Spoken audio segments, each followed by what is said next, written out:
You're not joined together because you're supposed to leave and then cleave. If you never left, how are you cleaving? How is anything exclusive in your marriage when you're still under the authority of your parents? Right. You never left. They should not have an influence over your marriage in a way that it is tearing your spouse down or tearing your marriage down. God has the final say so. He's the only voice that should be in the marriage outside of the couple. There should be no other demanding voice. Allen&Eve here to help you believe that marriage is not a game. Talk to him, girl. What up, though, everybody? This is the Allen&Eve podcast. Stay locked in to the end, y'all. Yeah, y'all better. You know what I'm saying? Okay. I hope this bless somebody. This is a difficult conversation that a lot of marriages probably going through. Right. It is. Stop forcing relationship with your in-laws. Now, let me break something down to y'all. Today's conversation is not about bashing in-laws. Let's make that clear. Right. Not bashing. It's about protecting marriages. That's the big picture of our podcast. Marriages.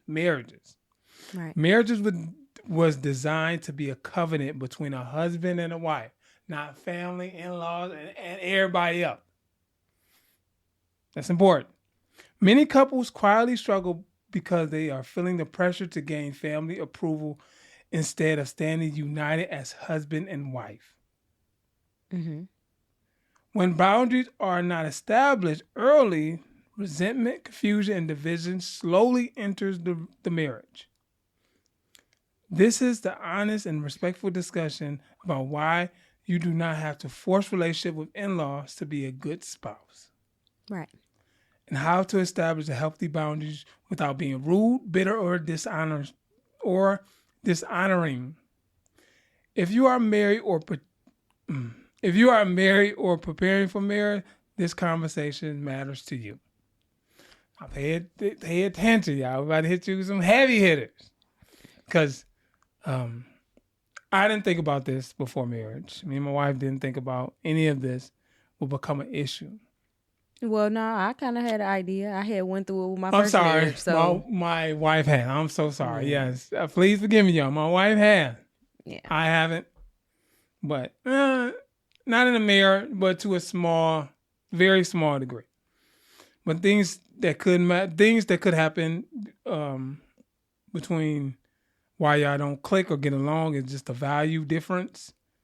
Different in beliefs of faith, parenting, money, boundaries.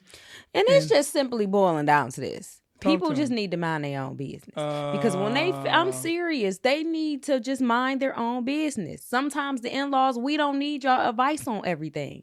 You don't need to sit here and try to start questioning kids about what's going on in somebody's household, questioning your son or daughter about what they got going on in their marriage. If didn't nobody ask you for your advice, keep your opinions to yourself. And that will, because that is an issue in people's marriages. People just do not respect boundaries. And then you wonder why your child is no longer speaking to you. You could blame the spouse all you want. They was different. They started becoming different when they got with them. No, check yourself. Check to see what you have done. Be accountable for the things that you have done to damage and hurt their marriage.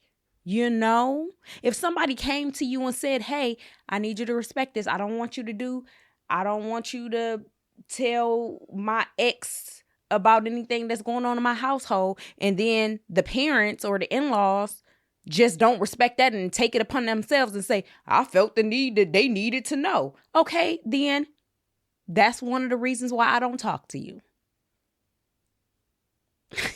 That's a good point that you bring up. Okay. Something else. Why a boundary is usually only a problem for those who benefit from having none. So, if the in-laws and everybody else benefit from your marriage by not setting up those boundaries, that's a conversation you and the spouse need to have.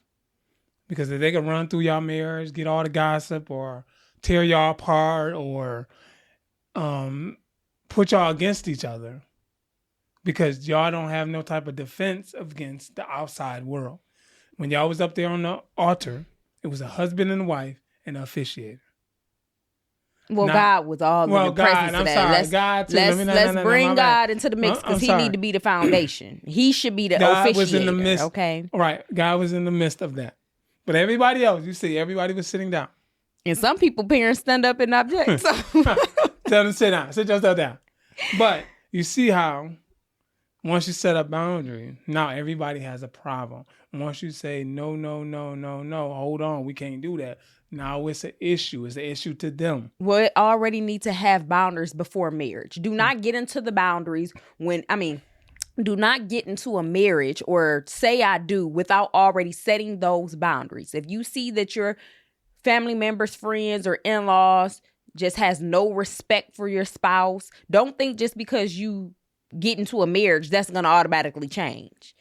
And more than likely, if they don't respect your spouse, they don't respect you. Because at that point where they feel the need or they feel comfortable with disrespecting your spouse right in front of you, that should definitely be an issue. That should definitely be addressed. It should be no reason in no way, shape, or form that anybody is disrespecting your spouse and you're just okay with it and you're just overlooking it and you're just saying we need to give them grace.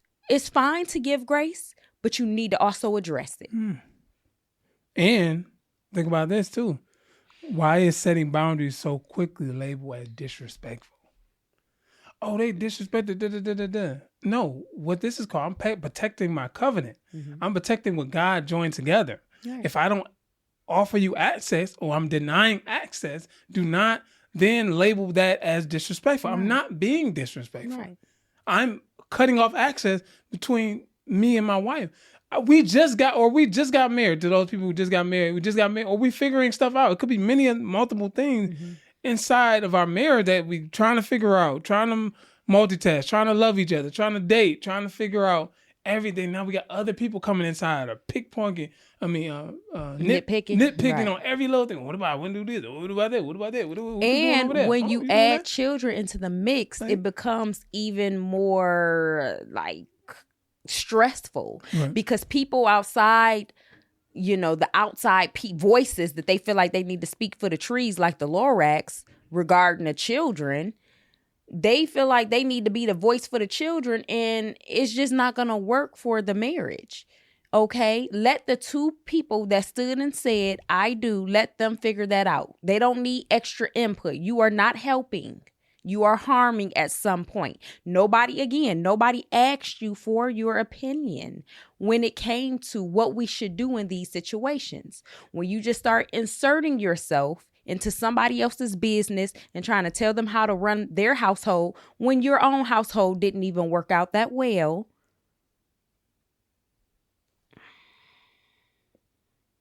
And who taught us? Who taught you that protecting your peace was selfish? Who came up with that? As soon as you start protecting the peace, as soon as you start... Sound like the in-laws came up with it. They always want to label something. As soon as you start, like I said before, putting up defenses, putting up a lot of different boundaries. Protecting your peace, like you said. Protecting your peace. Doing this little stuff like, hey, yo, I don't want to contribute that. I'm just going to step back. Oh, they're selfish. They don't want to bring, I'm removing the kids. I'm removing this and that and that. Limiting the access to us. But now it's selfish. Stop labeling everything bad when I have a marriage to maintain. And really, I have a family to fight for. Okay, right. And really, when you set those boundaries, just expect as the spouse, you're going to be blamed. It's going to always be this person changed because they got with you. It's going to always be that for the most part. I don't want to say always because I know some people, it's a trigger for people when I say always. So let me take the advice of the people that gave that advice. Don't use the word always. A lot of the times, most of the times, the spouse is being blamed for the decisions that is made in the marriage. Like it's not the two becoming one. It's just the dictator no, it's not a dictatorship. And apparently a lot of people say, oh, I really knew my son. I really knew my daughter and they changed. Well, apparently you didn't know them enough because you didn't know them as well as you thought you did, because this decision wasn't just a one-sided thing. This is when two people become one and make decision together and you respect it. And if you don't respect it, don't wonder why the person don't want to talk to you. Don't wonder why. Now, another thing, betrayal occurs when a spouse constantly sides with the family over their partner. And my wife said, and the theme of this video and everything of our videos, when talking about marriage, two become one. You're not one over there with your family. If you constantly pick your family, there are going to be strains on your marriage, and it's going to look like a betrayal against your spouse. It's called leaving and cleaving. Why are you constantly going back to your family? Why are they even involved? Why are your parents even involved in the conversation of what you have going on in your house? Now, unless it's wise counsel, but let's just be honest. Some of these marriages, they messy. They like talking about people. They talking about your marriage. They biased. They like talking about your spouse. They like pointing out things that they don't like about them and all of this other stuff. And it's just not wise counsel at all. If it was left up to them, you go to them, they would say, get a divorce, leave that person. They not right for you. We don't like you. Oh, you changed. Oh, they coming in between your child and you. Oh, it's just all of these things that will come up in the conversation that has nothing to do with the spouse. But the spouse is always going to be blamed. Most of the time, the spouse is blamed. I just got to clear it up. No. Because I do agree with people. I shouldn't say always. I agree with that. And I'm working on it. But most of the time. We have to be careful. Pick and choose our battle. You have to be on your spouse's side majority of the time. We know maybe our spouse can be wrong or get things wrong, maybe. Right. But when it's looked at in a discussion, if they bring something to you about your family and you don't see it, or you constantly defending your family, that will look like betrayal to them. And some people just don't want to see it. Or they don't want to see it. But you have to be cautious when you of course, you want to get the full story. Or they see it and then they just overlooking it because they want to just keep saying grace. Meanwhile, the spouse is suffering. And that could be, like I said, put a strain and cause y'all to move away from each other. Somebody don't feel safe with you. Your spouse don't feel safe with giving you information or talking to you about certain things because either you're telling it to your family or you're picking your family side over their side. And you're wondering why you're arguing because it doesn't seem like you're picking them. It doesn't seem like you're on their side. Why did we get married if you're going to be joined constantly to your mother and your father? Of course, we understand. You're not joined. You're not joined together because you're supposed to leave and then cleave. If you never left, how are you cleaving? How is anything exclusive in your marriage when you're still under the authority of your parents? Right. You never left. They should not have an influence over your marriage in a way that it is tearing your spouse down or tearing your marriage down. God has the final say so. He's the only voice that should be in the marriage outside of the couple. There should be no other demanding voice. And then too, this is important. Why do families struggle to release adult children after marriage? Oh, that's a whole nother conversation. Well, let's briefly go over this. But because I think two things that could be happening. Okay. They relied too much on their parents. Okay. After becoming adults, they didn't separate. They didn't do things on their own, so their parents always did it. The second one could be is maybe they did separate, but they then talk to their parents before they got married about, I love you, I respect you. The boundaries wasn't set, right? There wasn't a loosening of the... It wasn't the boundaries set. Okay. Or it wasn't a great understanding. Let's not wait till problems happen and then, now, I got to fix it now. Like, you're in a storm or something. Now you want to start putting up defenses against your house when you should already set it up before a storm. Well, why do people feel like there's this obligation to the parents and this loyalty that they have to keep with the parents now that you're married? I don't understand that. Mm. What does that come from where you feel that could, like, the umbilical cord is still attached or something? Right. You need to sever that, and it doesn't mean that you lack love or now it's all about dishonor or disrespecting your parents. But when the two are joined together as one, like the Bible says, and if we're supposed to be walking this the will of God out for our marriage, then again, we need to follow the instructions, which is leave and then cleave, become one and be joined together as one. Right. Not joined together and your mama and your daddy is with us. Like, no.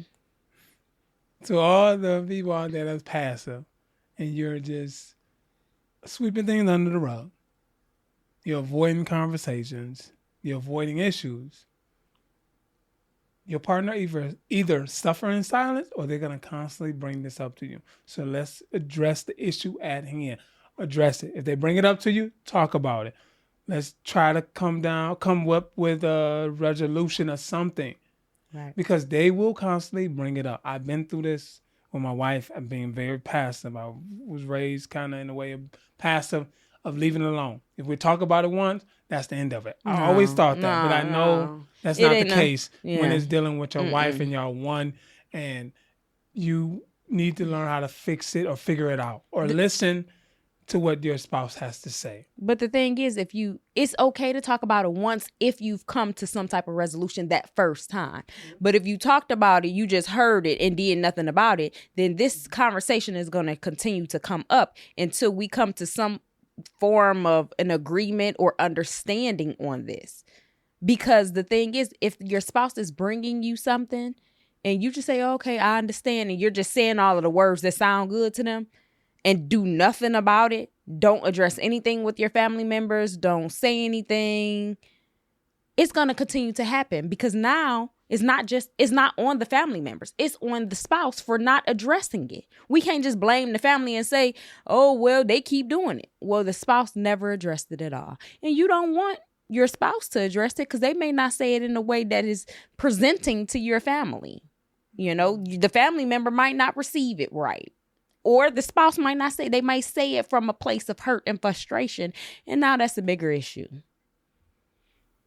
So we just want to, those couple or that spouse, we just want to release that fear of feeling like you will be labeled this whole disrespectful, difficult, because of other people and their expectation, or they're nitpicking everything you do. Only thing you supposed